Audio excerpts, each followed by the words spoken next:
Actually, I tried to get out of this book a few times. The irony is I wrote a book called Man Enough, yet I think Everything Justin Baldoni built, his reputation, a $400 million countersuit, and even the film he proudly claimed as his own, came crashing. Down on June 9th, when Judge Lewis J. Lyman delivered a stunning 132-page opinion that hit the Southern District of New York like a wrecking ball. The ruling was a massive blow, not only to Baldoni's legal ambitions, but to the very foundation of his public image. Yet before anyone rushes to declare Blake Lively the undisputed victor, a closer examination reveals the fine print, two small but significant leave to amend clauses quietly embedded in the decision. These legal lifelines could potentially reopen doors many assumed were shut for good, possibly reversing millions in attorney's fees and dragging Lively, Ryan Reynolds, and the New York Times back into court by June 23rd. In legal circles, this kind of clause is the equivalent of a faint heartbeat in a flatlined case. And insiders know that in Hollywood litigation, even the smallest opening can fuel an entire new act of drama.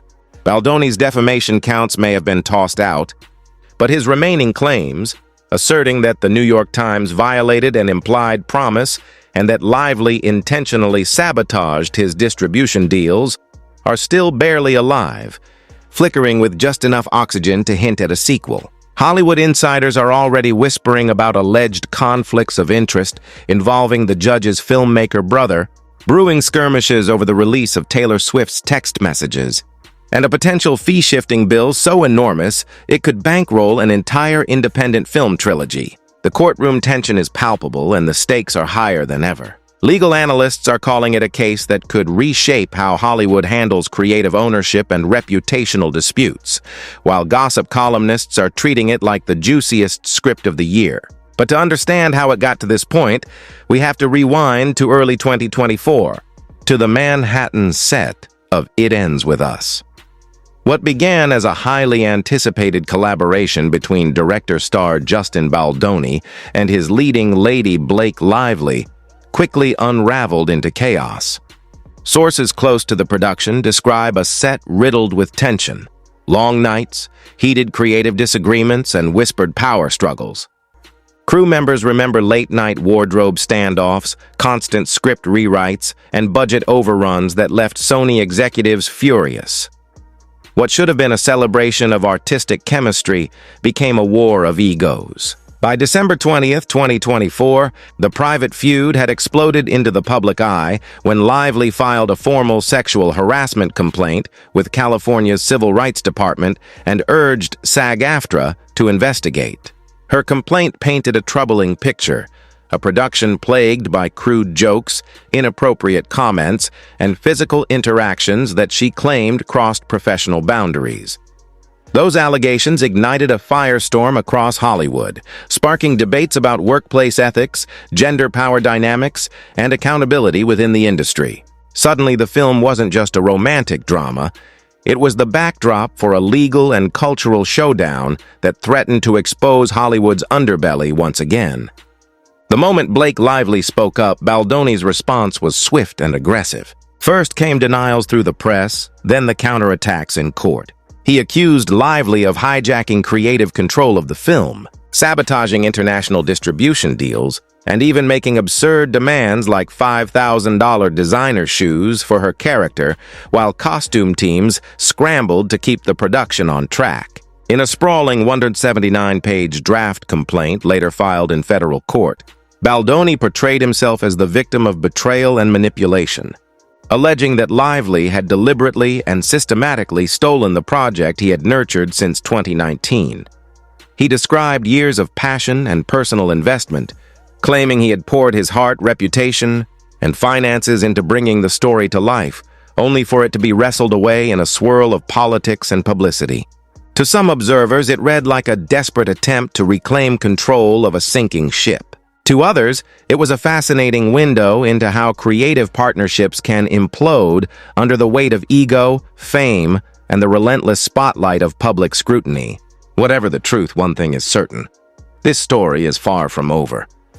What the world witnessed on June 9th may not be the final scene at all, just the end of Act 1 in a Hollywood saga that continues to blur the line between fiction, fame, and fallout. Within just 48 hours, the story erupted like wildfire across TikTok, YouTube, and every major entertainment blog. What had begun as a contained on-set dispute suddenly morphed into a full-scale digital spectacle that blurred the lines between gossip, journalism, and activism. Taylor Swift's name surfaced in subpoena rumors, fueling speculation that her private messages might soon become evidence. Actress Jenny Slate posted a cryptic "Stand with Survivors" tweet that sent the internet into overdrive. And whispers spread through agency circles that Justin Baldoni had lost his WME representation overnight. The feud between Blake Lively and Baldoni was no longer a behind-the-scenes controversy. It had evolved into a proxy battle for the entire culture war, drawing fault lines across Hollywood, fandoms, and social media discourse alike. But Lively's retaliation complaint was only the spark that lit the match. Baldoni's next legal move would pour gasoline on the blaze, transforming a celebrity scandal into an institutional crisis that reverberated from Los Angeles to Times Square. The fuse ignited precisely at 7:12 a.m. on January 10, 2025, when the New York Times published a bombshell front-page exposé written by Pulitzer Prize-winning journalist Megan Twohey. The piece quoted directly from Lively's newly filed harassment complaint and included leaked screenshots of Baldoni's private group chat messages, one of which chillingly read, "Bury her. We can bury anyone."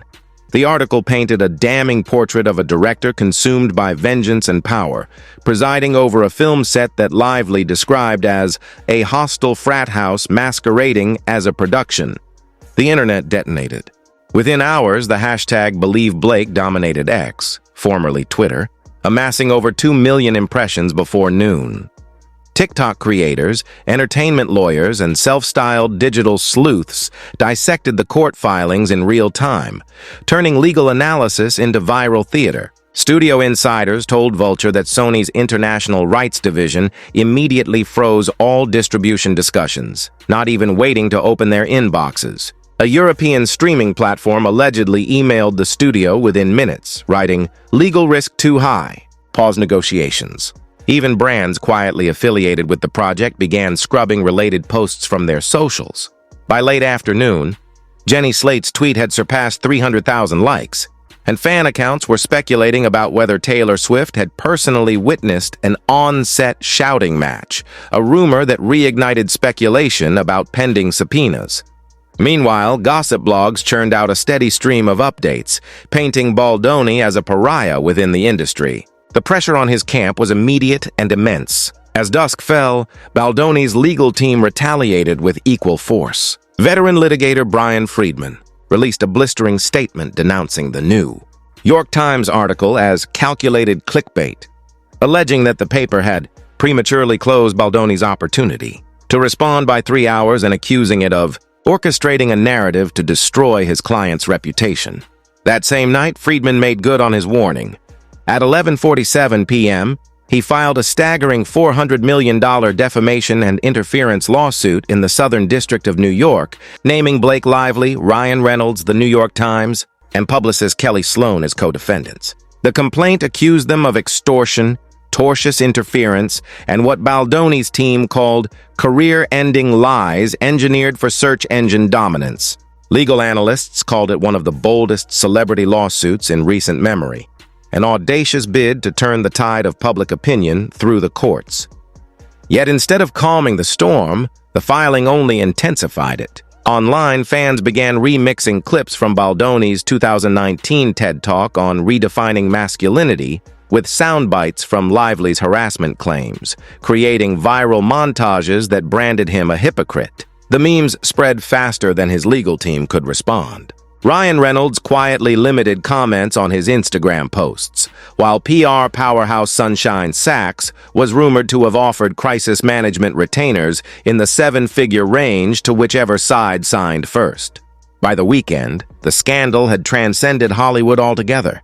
Commentators on cable news debated whether Baldoni's downfall represented accountability or a witch hunt. Online, factions formed, those defending artistic genius against cancel culture, and those demanding justice for women in entertainment.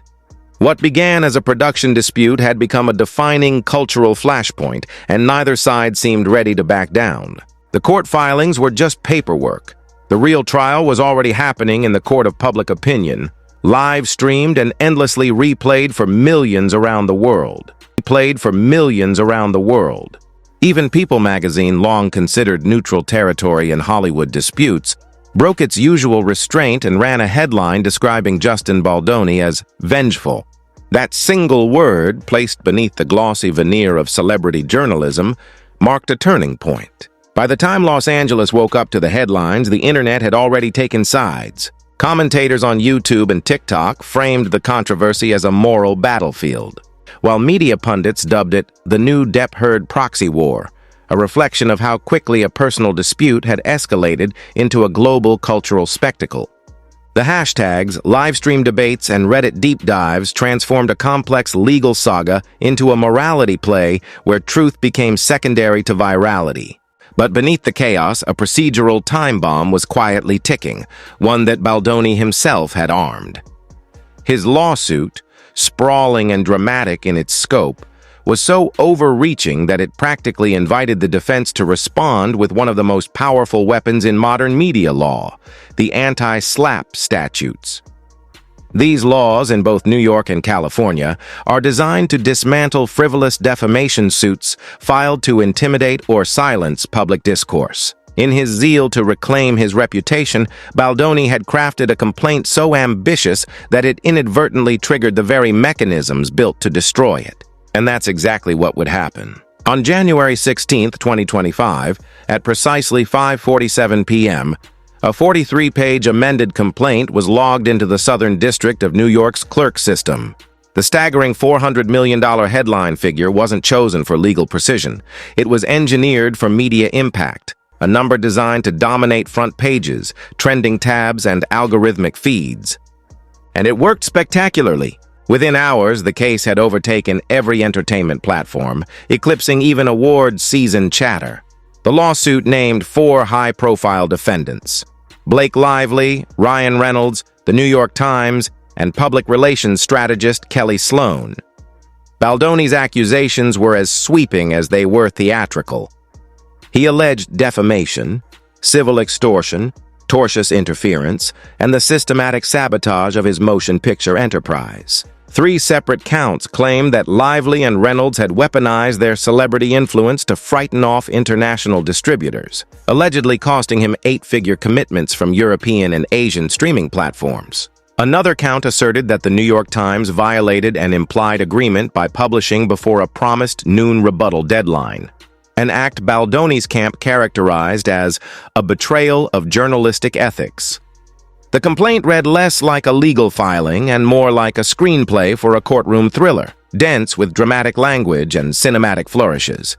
Phrases like weaponized gossip, reputations left in scorched earth, and careers lynched in the court of public opinion filled its pages, as if written for both the judge and the watching world. But hidden beneath the legal bombast was a fatal tactical flaw, one that would soon unravel Baldoni's entire strategy. By simultaneously pleading defamation claims in both New York and California, he had placed himself within the crosshairs of 2 of the nation's strongest anti-SLAPP jurisdictions. Each state's statute grants defendants the ability to seek early dismissal of cases deemed attempts to chill free speech, and crucially to recover their attorneys' fees if successful. In essence, Baldoni's aggressive push for courtroom redemption ensured that the very publicity storm he had ignited to save his reputation would boomerang back upon him. Legal analysts quickly began to pick apart the filings, describing them as a masterclass in self-sabotage. Commentators noted that Baldoni's decision to frame his complaint around emotional language and celebrity power plays, rather than concrete legal evidence, would make it a prime target for anti-SLAPP motions. By overplaying his hand, he had given his opponents an opening to not only dismantle his claims, but to make him pay for the privilege of losing. And in the high-stakes theater of Hollywood lawfare, there are few endings more ironic than that. What Baldoni had intended as a statement of strength an act of defiance against what he saw as a conspiracy to destroy him, had instead become a carefully laid trap of his own making. The same algorithms that had amplified his outrage were now dissecting his downfall. Public sympathy began to waver, legal analysts turned skeptical, and the entertainment world watched as yet another Hollywood empire began to crumble. Not with a climactic victory, but with a procedural implosion. By filing simultaneous lawsuits in 2 states known for their powerful anti-SLAPP protections, Justin Baldoni had effectively handed his opponents a legal weapon and dared them to use it. It was a gamble born of desperation and ego, and the defense wasted no time seizing the opportunity. Behind the scenes, legal teams mobilized at lightning speed, transforming the case from a Hollywood scandal into a high-stakes constitutional showdown. Blake Lively's camp retained First Amendment powerhouse Elizabeth McNamara, a seasoned litigator with decades of experience defending high-profile speech cases. The New York Times activated its elite press freedom task force, a veteran group of attorneys who had faced down presidents and billionaires alike.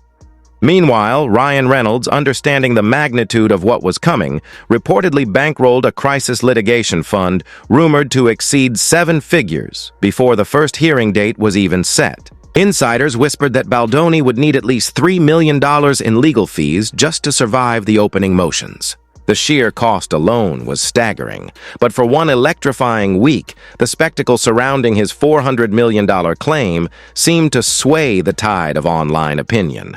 Comment threads shifted from "Believe Blake" to questions like, "Is this the next Depp Heard?"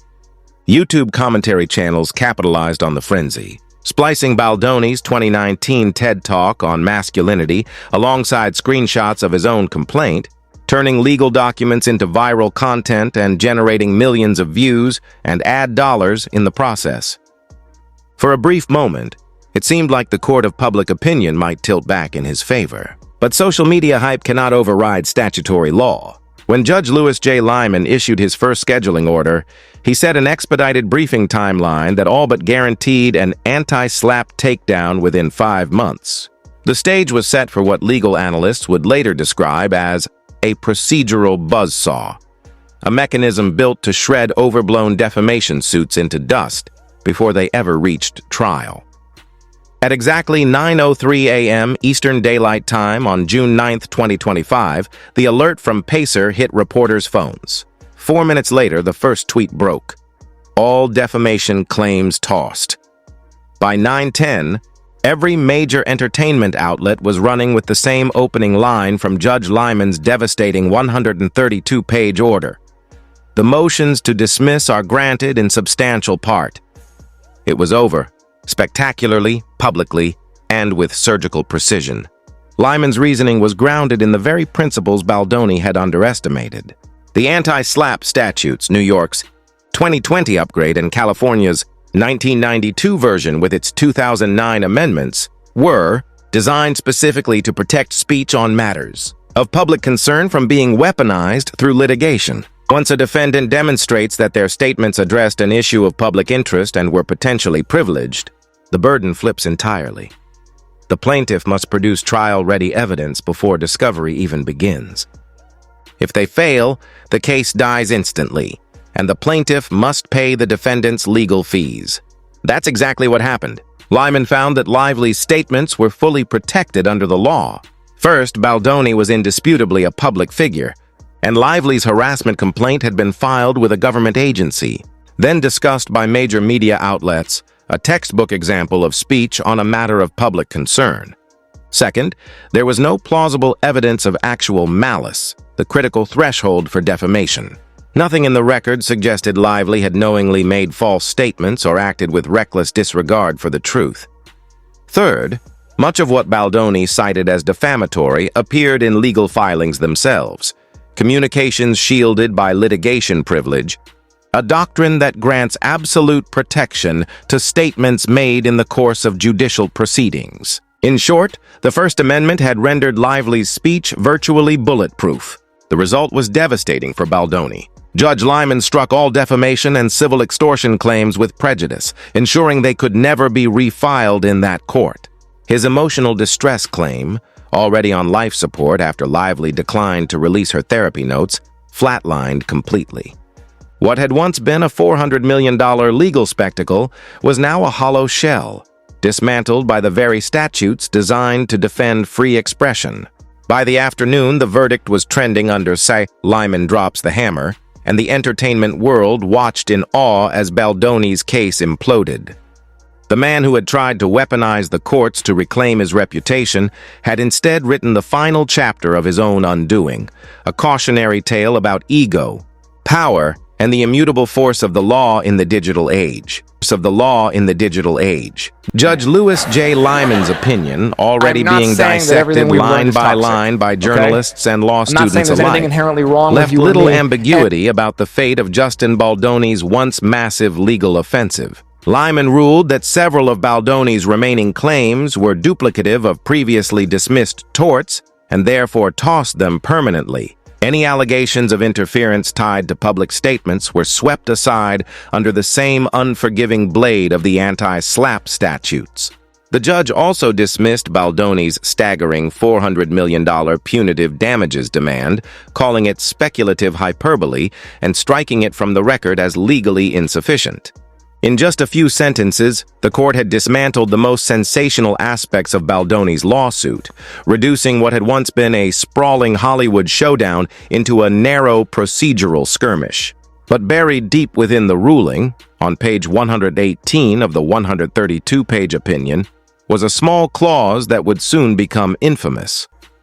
Law students quickly dubbed it the 118 Clause, a narrow reprieve that offered Baldoni one last fleeting chance to stay in the fight. Lyman granted him until June 23, 2025, to refile a slimmer, surgically precise complaint based on two surviving legal theories. First, implied contract and promissory fraud against the New York Times.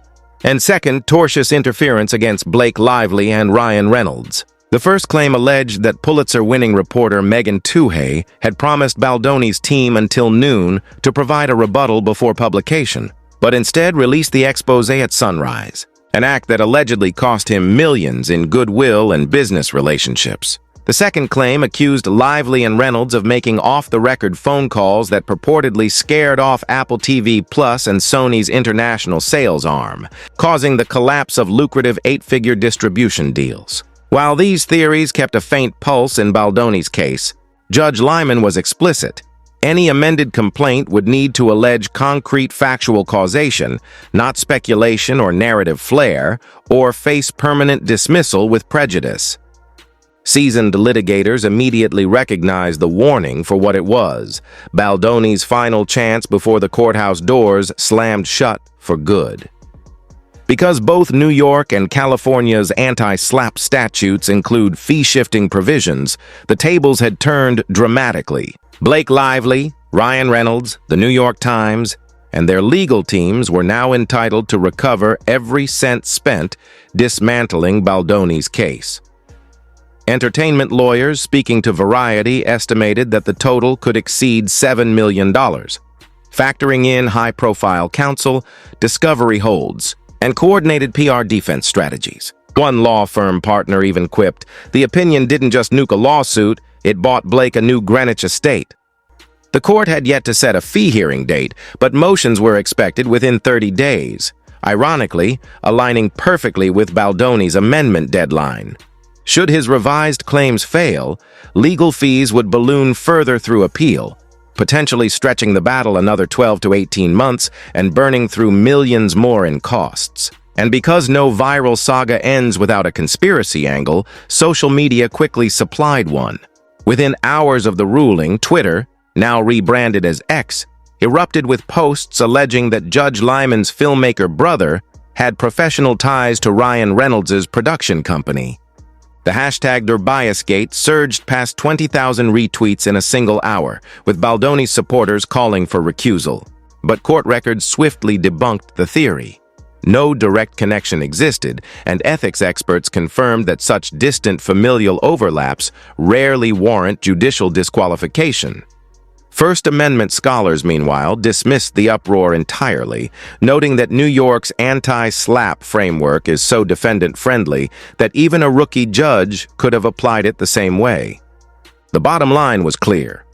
Lyman's decision hadn't merely cut Baldoni's $400 million legal offensive down to size.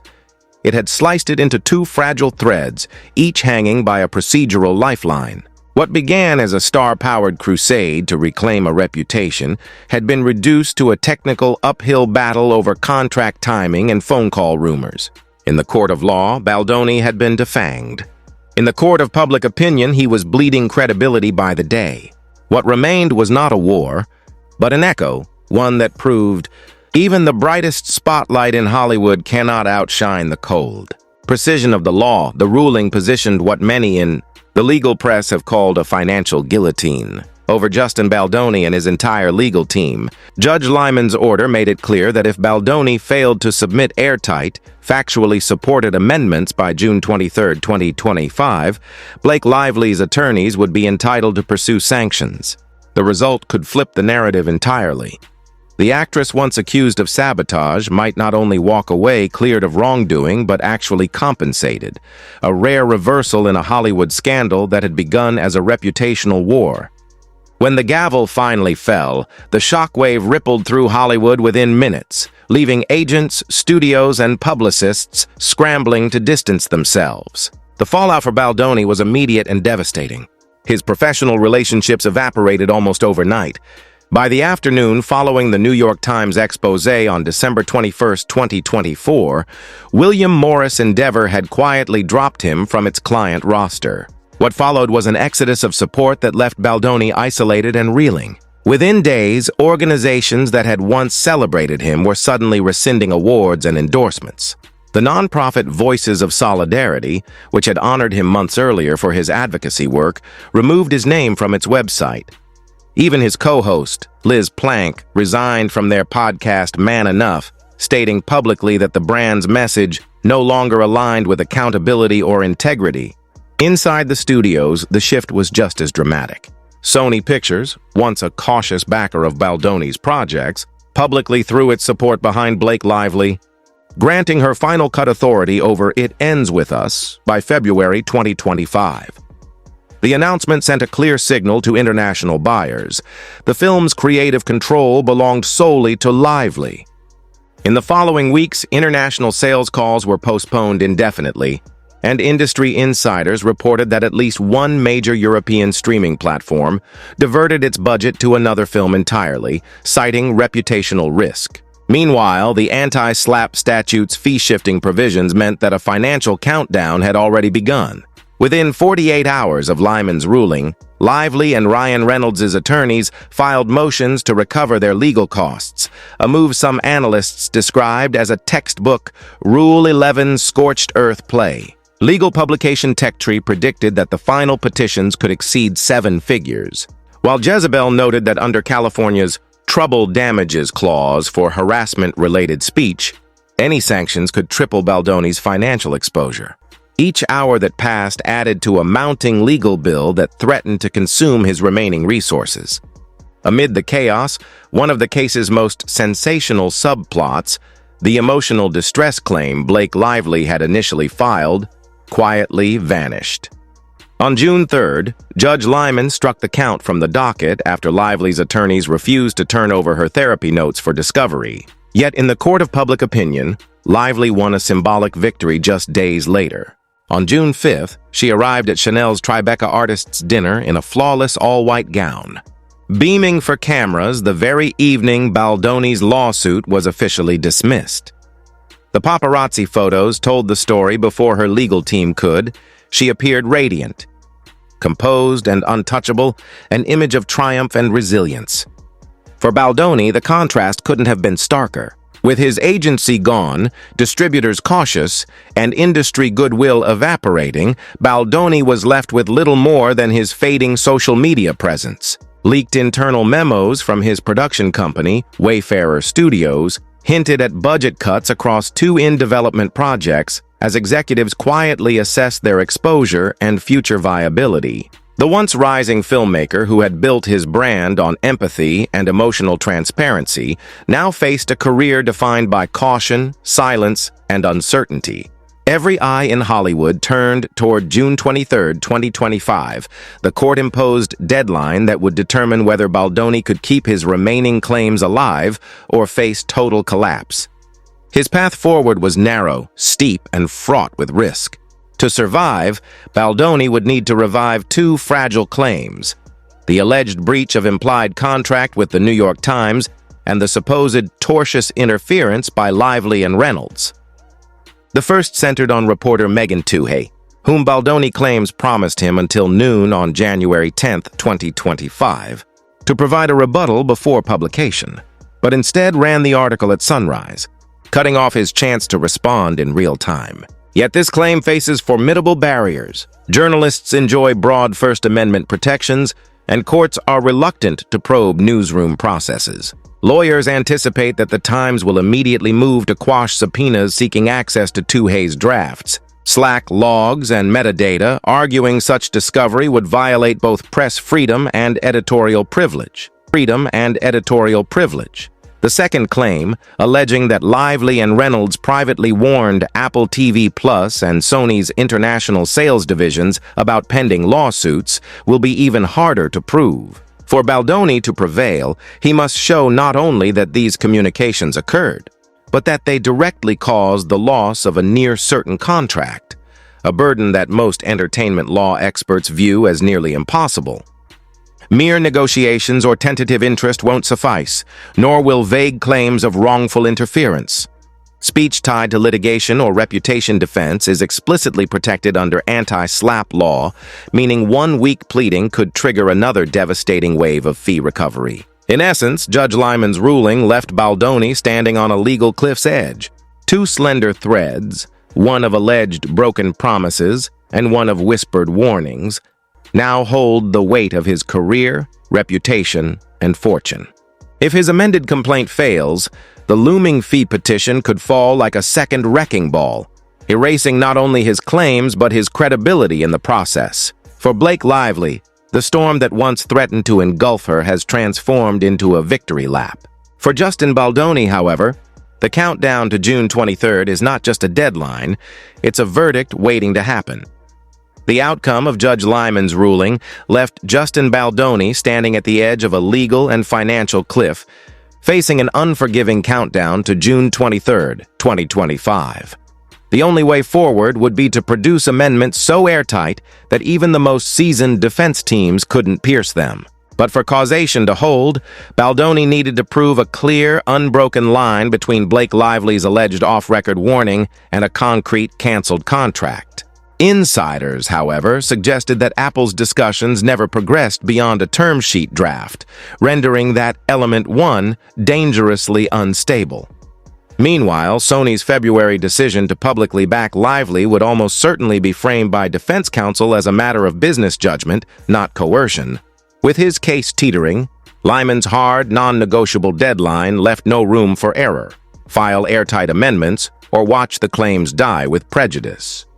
If Baldoni faltered or mishandled even a single filing, Lively's lawyers were poised to move instantly for sanctions and a multi-million-dollar fee award, expected by some to exceed $7 million. The moment his side showed weakness, the defense would strike. The looming fee petition set the stage for a procedural bloodbath, a chess match where every move carried financial peril. On June 13, 2025, Blake Lively escalated the battle by petitioning Judge Lyman to block Baldoni from accessing her private text messages with Taylor Swift, calling his subpoena a publicity stunt in disguise. The move turned discovery into spectacle, sparking yet another round of headlines and inflaming tensions.